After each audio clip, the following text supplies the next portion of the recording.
Now, I don't know precisely where he was getting his data from, but he's not that far off. We know the Sahara Desert is actually growing every single year. It's a process we call desertification. Ironically, if you look at the extent of the Sahara Desert today, and you look at past years and you look at the direction that it's going, the Sahara Desert itself measures to be roughly 4,000 years old. Now, think about that for just a moment. Again, we have to ask the question, what happened approximately 4,000 years ago? The global flood. The global flood changed all of the climatology. We're actually experiencing new weather patterns today, different from what they were experiencing back then. And yet, that fits in precisely with the Bible's account. You were telling me off camera about something that you had been studying recently with regard to oil, the oil that's underneath the Earth's crust and the pressure that that oil is in, yes, and what that has to say about the Earth. You know, here we are in Texas. We just got back from Alaska, big oil country, both of them. We know some of those oil wells, the pressure that oil is being held underground is at 20,000 pounds per square inch. Now, to give you an idea of how much that is, an average car tire holds roughly 35 pounds per square inch. This is 20,000. Enough that if you put your finger over it, it would literally take your finger off. But we know today rocks can't hold that amount of pressure for that long, less than 10,000 years. So here again, we have one more proof that the Earth is not nearly as old as we thought it was. That's interesting. Got about 3 minutes left. Let's cover a couple of more things. What about the Mississippi River? Yes. Perfect example of how we can scientifically discern the age of the Earth. We know the Mississippi River is depositing sediment in the Mississippi Delta at a steady rate every single year. Scientists have actually measured that.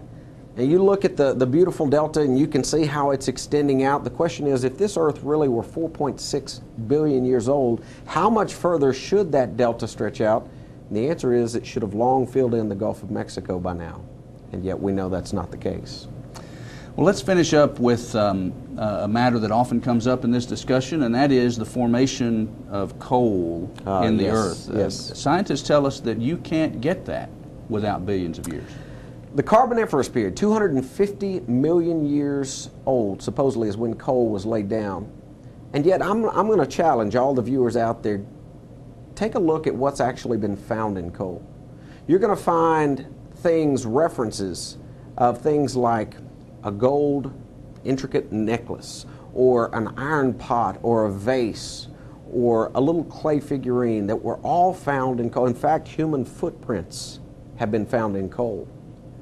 Now, friends, 250 million years, allegedly, coal was laid down. How do these human artifacts keep turning up in coal?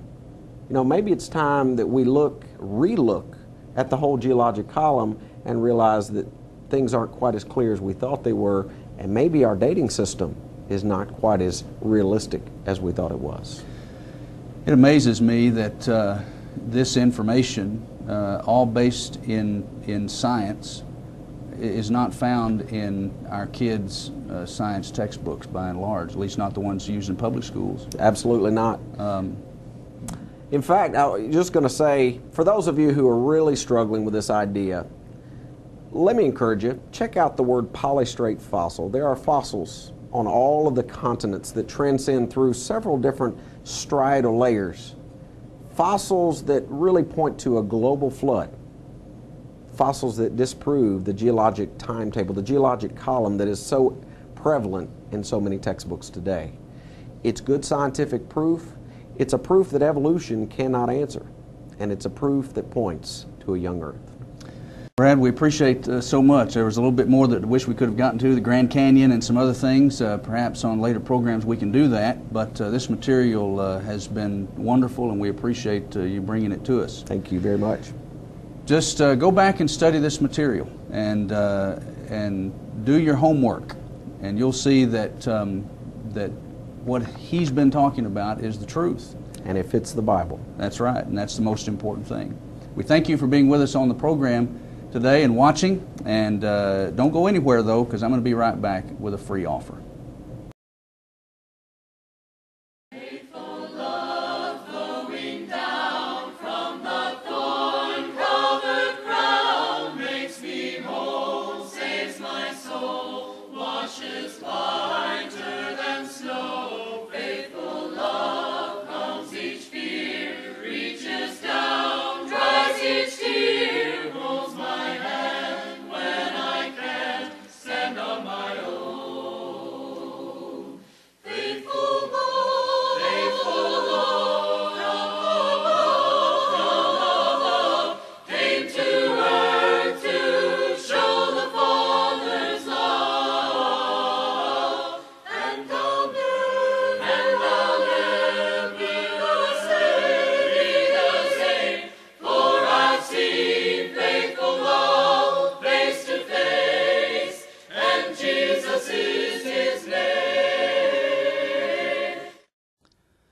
I hope that you found today's lesson helpful, and to help you in your continued study, we'd like to offer you a free copy of today's lesson. Thankfully, members of Churches of Christ make these materials available to our viewers absolutely free of charge. All you have to do is contact us and let us know the name of the program that you'd like to have a copy of, and you can see today's program, the title on your screen, and let us know the format in which you'd like to have it. You can have the program in the form of a written transcript, an audio cassette tape, an audio CD, or a DVD. And you can have any of those formats, and again, it's free of charge. It won't cost you a thing. You can contact us in a number of ways. We have an 800 number that's a voicemail system where you can leave the pertinent information. The number is 800-819-2966. Or if you would like to email that request, our email address is requests@thetruthinlove.com. Or you can go to our website, which is www.thetruthinlove.com, and our materials are available there. You can fill out an order form. Or if you want to send us a postcard or a letter, our mailing address is Post Office Box 865, Hurst, Texas, 76053. And again, we stress to you there is no cost or obligation. We just want you to have the material. We thank you for watching.